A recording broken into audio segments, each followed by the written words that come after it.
Good afternoon. This is your host, John, of the Research Review, still creating a platform to connect and inspire. I'm back here again today with one of the best guests that have appeared on this show and also recent 3-minute thesis winner, Xavier. Hi, it's great to be back. That you give me way too much credit there. And it's great to be back with videos as well. Hello there. I know you can't see it in the audio, but well, it's good to be back on video. Yeah. Now, so besides being the champion 3-minute thesis winner, that is definitely something to be proud of. Tell me, kind of give us an update on what you've been doing since the last time that you came on the show. Yeah, so obviously before then the biggest thing was the 3-minute thesis, which for anyone who's wondering what the heck that is, basically as part of the program that I was in the fall, everyone who was part of it were divided into groups based on major, and we had to deliver a 3-minute thesis that basically explained what our research was all about. And there was a first and second place winner graded by unbiased judges by professors here at Kent State who weren't part of the department that we were majoring in. Right. So I was put in, they took all the arts kids and put them in together. So it was the theater kids, the music kids, the fashion kids. And I had written my 3-minute thesis. I had memorized the entire thing. I think we were allowed note cards, but I was, me being the theater nerd I was like, I'll just memorize it. It's fine. So I delivered it, and I was talking, like we talked about in the last podcast episode, a bit about, the goals of the work that Dr. Yuko Kurahashi and I were doing. Yeah. Like trying to make it just easier to teach and learn Shakespeare in the classrooms, and with guides of like vocabulary, scene breakdown, famous stagings and adaptations, discussion questions, and a bunch of other stuff. So I had delivered the 3-minute thesis, and we were waiting for the results, and we had gone to like sit in this auditorium and wait to hear what happened. Right. And so they start announcing like some of the second place winners, and then they start announcing the first place. And the first one is, I think, this aeronautics girl who wins it, and then there's like another one. And then the third one they announced was me. And as soon as I heard that, I started clapping so loud. Thank you so much. I didn't even know if I was going to like win it or not, and I was like, what?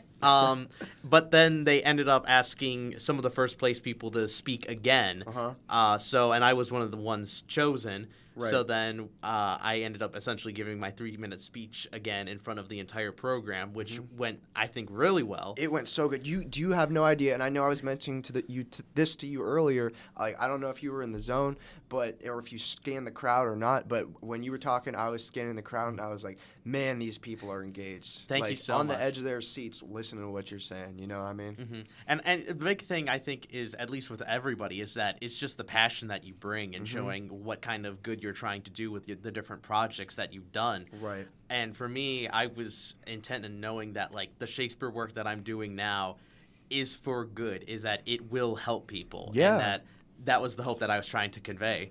But after the 3-minute thesis, Dr. K and I, we're like, okay, so what's next? So the big thing about this program as well, the SURE program, is that we have to apply sort of again in the spring for an additional symposium, which is the spring symposium, right. But it's like essentially a longer, like 10-minute version, essentially, of like expanding on your research, where you are now, like a semester later, if there's anything you've wanted to like hone in on your research.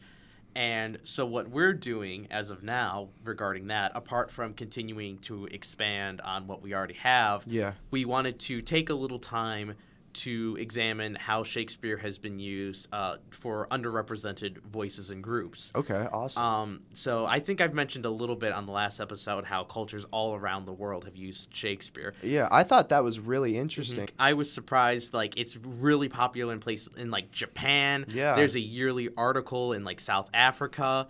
And, like, one of the things that I wanted to do was even hone in on that. And so we've been collecting a whole bunch of different works and like researching them of how they've been done differently. Yeah. And one of the ones that have really interested me was a show from 2019 directed by Kenny Leon, was Much Ado About Nothing. Uh-huh. It was an entirely all-black cast, and they used it because Much Ado starts with all of these people returning from this unknown war. And the war's always, throughout the different variations of Much Ado, been, maybe if it's set in, 1918, it could be returning home from World War I. Right. It could vary, but they set this essentially in 2020, so it was a year later from when it was produced. Mm-hmm. And it was a war sort of marching for peace and for rights. It being an all-black cast, they had things of Stacey Abrams' 2020, Yeah. and as well as sort of modernizing it, incorporating their own kind of music and kind of ditching completely the English accents that I think most people would associate with Shakespeare, and just fitting in to this middle class all-black community that you would see in Atlanta. Yeah. And it was really, really great to see. The performances were incredible. I found it online. I don't know if it still is up online because I've had some difficulty finding it on the website I used originally, but high recommendation. It is such a beautifully done show. Yeah, that makes me curious to think, for your open resource book that you were talking about introducing into schools and stuff to get students more engaged in the Shakespeare, do you think it would be good to include modernized versions of his performances like the one you were just mentioning? Oh, absolutely. And I mean, some modern versions were even the famous stagings and adaptations segment for each of the 5 plays that we did. We included some of the more modern ones, to name an example, with Macbeth, the Scottish play, or as I like to call it when I'm in a theater, McNuggets, to avoid the curse. But we did the movie version, the Tragedy of Macbeth, which came out not too long ago. I think it was 2 or 3 years ago. Really? Yeah, and it was an entirely black and white movie, and it was incredible. Wait, it came out 2 or 3 years ago. It was in black and white? Yeah, they had this entire filter on it. And that's cool. It's on Apple TV, I think. Okay, wait. Did it still have? You know how older movies still have that fuzzy looking-ish feeling? Did it still have that, or was it more still modern but black and white? It was modern, but the black and white, it was black and white with more modern effects. Okay. I'm pretty sure it was Denzel Washington who played Macbeth. Oh no, I have to check this out. Yeah, it's really great. I'm 99%. I haven't seen that in a year, but I'm pretty sure that's who played him. I love Denzel Washington. He was fantastic in it. Yeah. And even just in terms of other modern things, one sort of funny thing that we did was for Kent, both here and in the Trumbull campus, Kent had that year done Much Ado About Nothing, and the Trumbull campus had done Romeo and Juliet. Yeah. So we decided to include them. Obviously, they aren't quite as these famous stagings, but we thought, relatability for what's going on at the college level. Right. Since this book is being written for high school and collegiate classes. And one of the things also that I think is neat about Shakespeare on that note is that because obviously a lot of people will think that Shakespeare is this set in stone way of how you have to do it. Right. But what I think a lot of people don't realize about Shakespeare, and kind of the benefit of the fact that he's 400 years old plus, is that he's very malleable. You can change a lot of things to help, bolster support for different groups without changing the core of the story. Right. And the example I'll use with Much Ado, what we did here at Kent State last spring, the play ends, spoiler alert for a 400-year play, is that it essentially ends that there's these 2 characters, Claudio and Hero. In the original story, Claudio thought Hero was cheating on him based on the lies of a person who was known as a liar. But essentially Hero ends up faking her death to guilt him and show him how terrible of a person he was, which he was a terrible person. Yeah. And they end up getting back together and remarried. This time we change the story so that Hero walks away from him, and to show that no, you don't get to say, "Oh, I'm sorry," and all is forgiven. You slandered me publicly. And we changed the setting of it, too, to sort of like, I don't know if you've seen Gossip Girl. Yeah, I've seen Gossip Girl. It was basically That Gossip sounds Girl like Gossip setting, Girl. that Upper East Manhattan, New York. But it was really, really interesting because I don't think there's a single person who went, that's not Much Ado About Nothing. That absolutely was, but it told a different like segment of the story for a different character to give up, and say, that this isn't something that is going to be okay. Mm-hmm. And I think that Shakespeare is someone who can change with the times and change to tell the story you want to tell for different people. Yeah. And you can do it because there's not really a wrong way to do Shakespeare. Right. You might see a production of Shakespeare and think that was a bad production, but it's not a wrong way to do it. Yeah, and there's really not like a wrong way to play the character. Right, exactly. And I think that's a big beauty about Shakespeare that not a lot of people realize because they're so stuck on like the classic original like Knights of Old type of thing. And it doesn't always have to be that. Mm-hmm. And another one we're doing is like we're researching into like an entirely indigenous people's cast of Othello.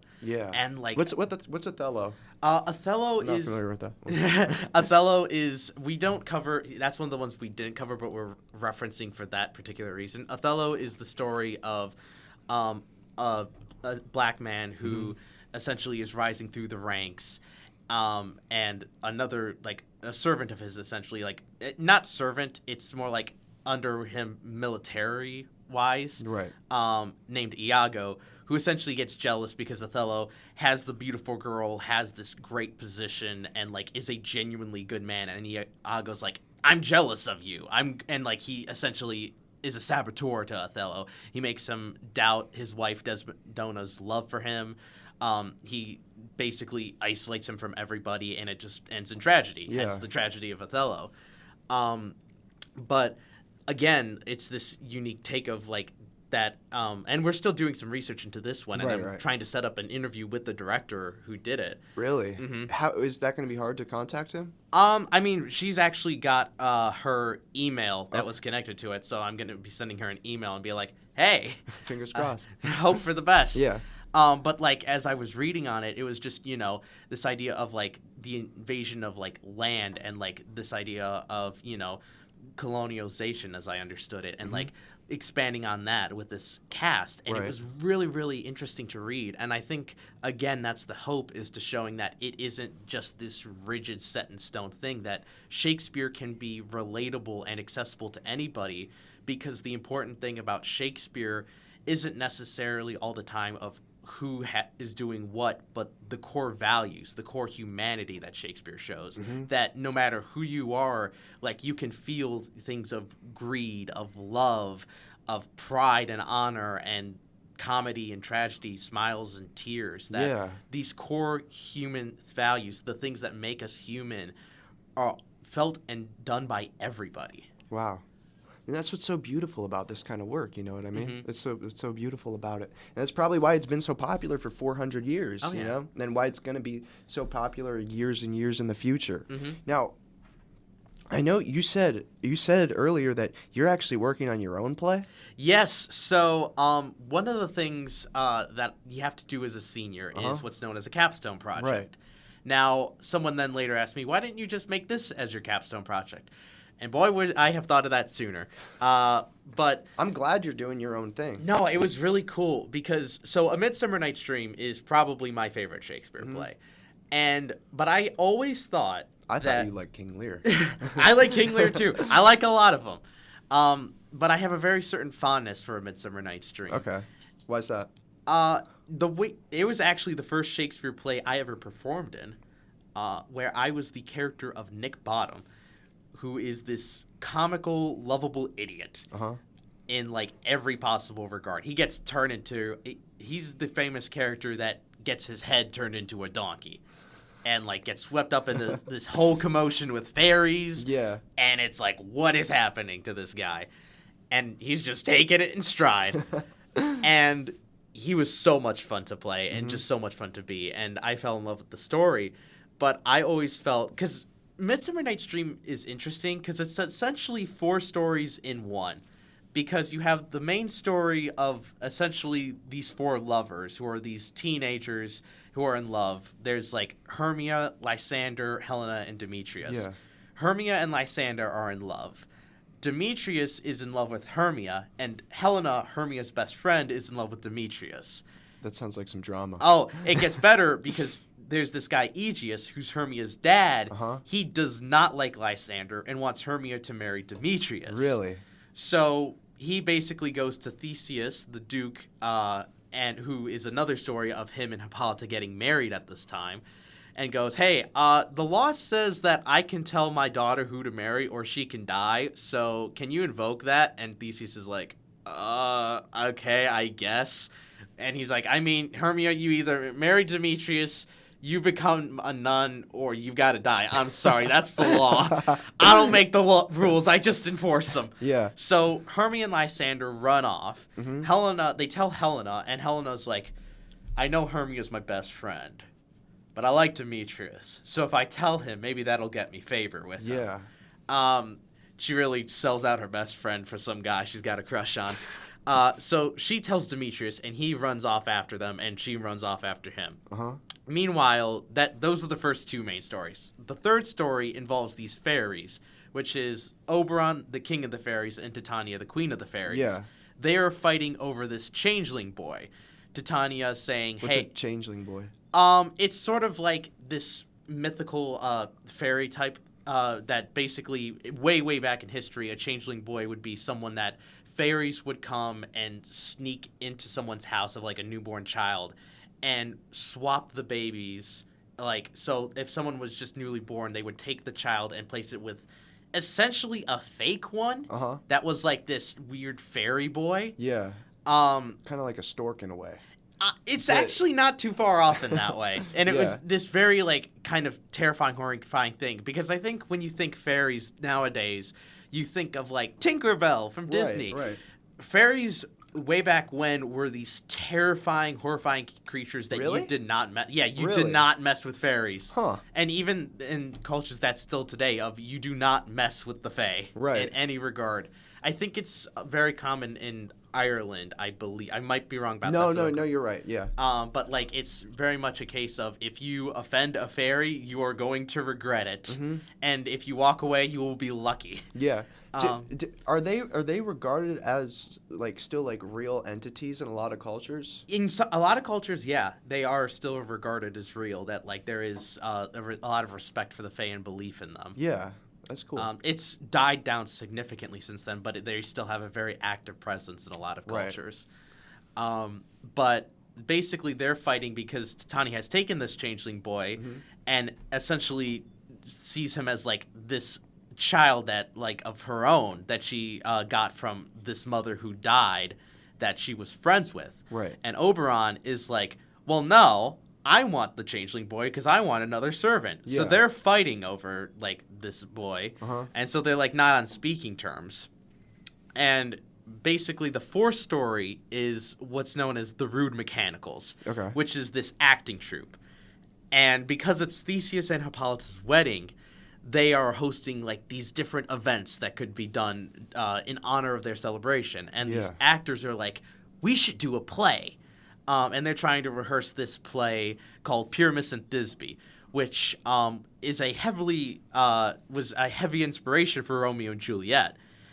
And the main character, Pyramus, is played by Bottom, who is a complete egotistical, like if you were to think dramatic posing, acting, huzzah, that's Bottom. That's Bottom entirely. Uh-huh. He is the man who uses big words to make himself sound photosynthesis. Interesting.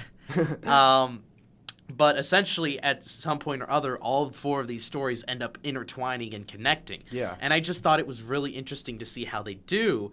But I always felt that the lovers probably get the biggest, maybe next to the fairies, of like the two biggest.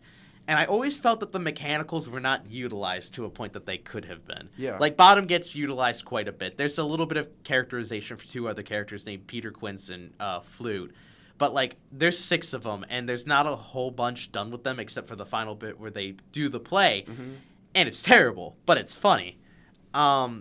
So I ended up writing this story for my capstone because most people for their capstone in the theater department will do things like they'll help with a main stage show, they'll do their own student-run black box show. What's a black box show?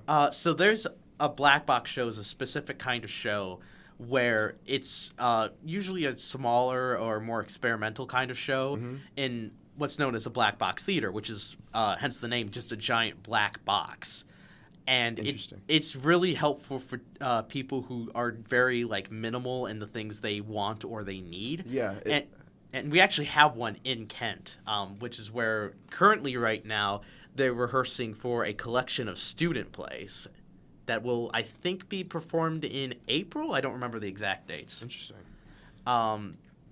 But, that's something that's commonly done. But I was like, I have this idea for a story as a follow-up that expands more on the mechanicals. Yeah. So I wanted to do that. So the basic outline of it is that it's really following the fairies and the mechanicals. So the mechanicals get called into Thesis. This is like the day after they present their play, and it sure happens. And Theseus comes up and he's like, "Hey, look. So you guys did the play. And that's great. But you're kind of being ridiculed throughout all of Athens because you were so bad at it. And we feel bad because we asked you to do this. Yeah. So we're going to give you 2 weeks to create a whole new play and perform it for us. And then hopefully you can essentially redeem yourself so Athens doesn't look at you like a bunch of nincompoops who are incapable of anything." So your play, the thing you're writing, is kind of like it's like a play within a play, in a sense. Sort of. So like it's a direct sequel. It immediately follows the very end of another play. It's ironically titled A Midsummer Day's Awakening. Yeah. But there will be a play within that play because the very end, the second to last scene is them performing another play. So it will be a play within a play. That's going to be interesting. Thank you. But basically, Bottom, through his shenanigans, ends up basically convinces Theseus that we don't need 2 weeks. We can do it in 2 days. Yeah. So Theseus is like, all right, you can do that. Have fun. And obviously the rest of the mechanicals are like, really? But they head off to go write their own show. Meanwhile, the fairies, the way, spoiler alert again for another 400-year play, Midsummer Night's Dream, the biggest thing with the fairies is Oberon, to get the child, convinces his servant Puck to get this magical like love liquid and pours it into Titania's sleeping eye so that she falls in love with the first thing she sees, which is, in the show, Nick Bottom as a donkey. And while she's infatuated with him, he takes the baby. Now, at the end of the show, he removes the potion and they get back together. But I always wondered, so what happened when she found out that he took the baby?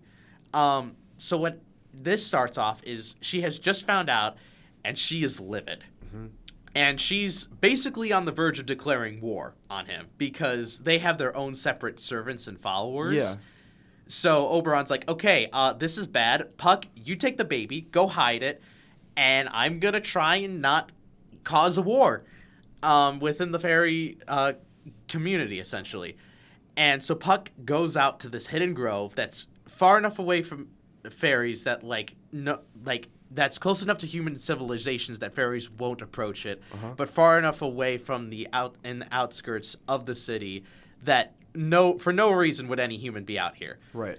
So enter the mechanicals who come out here because they're rehearsing this new play that Peter Quince has written, known as The Tragedy of Oedipus Rex. Tragedy of Oedipus Rex. Which is literally a basic ripoff of the actual Oedipus Rex story. And as they're rehearsing, there is a scene where it calls for a baby. And they're like, well, we can't play baby. We're all too old. So Quince is like, you know what? We can just wrap up some rocks and sticks in a scarf, and that'll do. We're on a budget. Bottom, go into the woods and get some rocks and sticks. Bottom goes into the woods and finds the baby. Now, any normal person in this instance would probably go to, the authorities and be like, hey, we found this child in the woods by himself. Yeah. And Bottom goes, wait, guys. Our play needs a baby.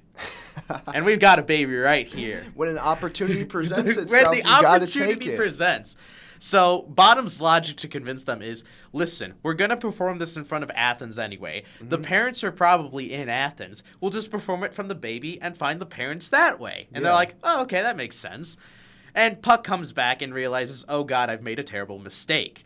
So the hilarity of the rest of the play is Oberon and Titania sort of butting heads while both trying to get the baby back from the mechanicals while the mechanicals are trying to rehearse and perform this play. Yeah. So that's the hilarity of it. That's interesting. That's going to be really cool. Thank you. So wait, everything you just explained, that's kind of like your own idea off of... Mm-hmm.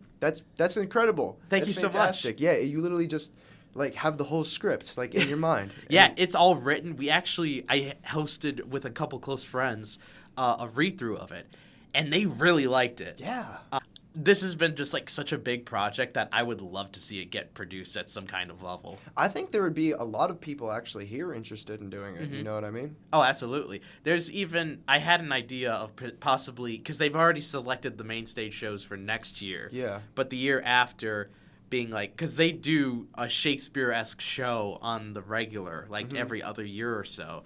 And me going, hey, you interested? Because Kent State has done alumni shows before. We recently did, what was it? It was a show called Chaining Zero, which I think won some kind of award or something. That was an entirely alumni show, so fingers crossed there. Fingers crossed. That's awesome. Thank you. I mean, I've been listening to the other episodes, and some stuff I would have never even dreamed of, and some stuff like, I'm not even comprehending this beforehand, but now I'm like getting it, and it's great. Yeah. And like you said, just having this platform that, you know, the more knowledge you can expand to like just other people, like the more it just grows and more connections you make, and the more you can just understand just that little bit more about the world, that really just expanding your own knowledge as well is like such a beautiful thing. Right. It is. And, you know, I want people to get more, I want incoming students to get more interested in research, because the people that come on the show, they do a very good idea of communicating their work and not making it intimidating, bringing it to a level where people can understand. And then incoming students, and then they share what they've learned from it, and they share how they've improved from the research experience itself. And then incoming students can listen to this. They'll get excited, and they'll be like, look at all this, look at everything that this person's accomplished. I'm sure there's been people who have heard your episodes, is going to hear this one too. And they're going to be, look at everything that Xavier's accomplished. Look at this play he's writing. I couldn't even imagine doing something like that, but like now I know it's possible. And this guy's a role model to me. And that encourages them to start something of their own and to hopefully get involved in the research process or some creative endeavor, some independent endeavor. And it really inspires people. It inspires me, it inspires other guests, it inspires our whole audience, you know? And I think also, like, the reason I like, if people are going to ask me, it's like, so Xavier, which did you like more, college or high school? I'll say college every time, because apart from the fact that I made so many amazing friends in college, college gives you so much more freedom to just experiment with what you love. Like, you're not stuck doing core classes. I mean, you have to do core classes in college too, but you get those out of the way and you're fine. Right. But like in high school, it's like this set, rigid structure, and in college you have so much more freedom. And I've seen a lot of people that just think they've just got to keep going through it. But like college has so many ways to just branch out and do something you either would have never thought of, or that like you just can expand into an area that you just genuinely enjoy. And even you don't even necessarily need college for that. Just get the chance to meet new people and try doing new things. Like I would have, if I didn't meet Dr. K, I don't think, or Paul Hurley. Paul is another professor here at Kent who's been helping me extensively with my play. If I hadn't met either of them, I don't know if I would have been able to do the things that I've been able to accomplish so far. Exactly. So it's really those connections and just branching yourself out and not being afraid to break some sort of structure, because there is no more structure after high school. Life is whatever you choose to make it. It is. And one more piece of advice for anyone, what would it be? Ooh, big question. Even in times when you feel that the world is against you and that time isn't on your side or a million XYZ, it never hurts to try. and it's always worth trying. Because no matter what idea it is you have, maybe you want to be a rock star, maybe you want to be the greatest professor ever known, maybe you want to be X, Y, or Z, that it is better to give it your best shot, try it, and if it fails, you can say, at least I tried. Like, I would rather go out, like, trying to do my dream and failing miserably, like in the ground, done, than living my life always asking, what if I had made it? And that's a big reason why I'm a theater performer, is that I genuinely enjoy making people smile. It's something that I've always loved doing. I do it with performing. When I did the Shakespeare project, I want to make it more accessible to people so they can enjoy it. With my play, that it's a comedy that people can laugh at, that I've always enjoyed that, and why I want to go as far as I can with it. And I mean, I have a pre-law and philosophy double minor, so, if it fails miserably, I could probably work as a clerk somewhere. Right, you got your backup plan. But I can definitely say that I am going to live my life without any regrets. And I think that's the best way, is that no matter what you have, if there's even a minuscule fraction of a chance that you can do it, go for it. Yeah, that was beautiful. And you do a fantastic job of what you just described. Thank you. You made me smile today. Let's go! So, that's a win. That's a win. That is always a win. And always a win for me having you on the show. Always Thank a win you. for everyone having you on the show. I think you're really inspiring a lot of people, and you're doing fantastic work. Thank so you. Please keep it up and continuing to make Yes. people smile every single day. Thank you. And I love being on the show. This show is great. You keep it up. I love listening to these episodes. They're fantastic. Thank you. I love having them. Like I said, I've learned so much. Not sponsored, but watch more of the research review. Yeah. Not sponsored, but sponsored. Research Review sponsored by the Research Review. Yeah. Wait. A little paradox. Well, again, Xavier, it's been awesome having you on this show. You're welcome back any single time. Literally, just shoot me a text. Thank you so We could literally much. have a whole series with you. Like, you were just like packed with knowledge. Thank you. Again, this is your host, John, of the Research Review, creating a platform to inspire. Peace out.